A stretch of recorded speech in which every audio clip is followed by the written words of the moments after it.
अस्सलामुअलैकुम भाईजान। मेरे मैं कुआड़ी काम करदा, छोटे छोटे बच्चे है मेरे। पोलियो का मरीज है, 250-300 का रुपये लेना दिहाड़ी ते बड़ा औखा काम चला रहा मैं। घर का खर्चा बहुत है, घर के बड़े खर्चे औखे पूरे करना। बड़ी औखी तो बड़ी तंगी वाली जिंदगी गुजार रहे।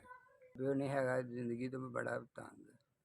मैं कारोबार है कोई नहीं, मैं केड़े पासे चल जाऊँ। भाईजान मैं बहुत माड़ा बंदा हाँ, मेरी थोड़ी हेल्प कर जी। हाँ 300 रुपये ना ना बहुत औखा चला रहे औखा। अल्लाह 3000 रुपया दिता, अल्लाह ने तंदुरुस्ती सेहत दे।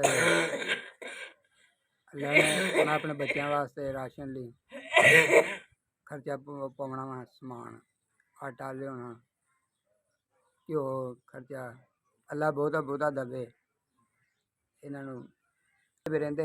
अल्लाह ना जन्नत तंदुरुस्ती सेहत दवे।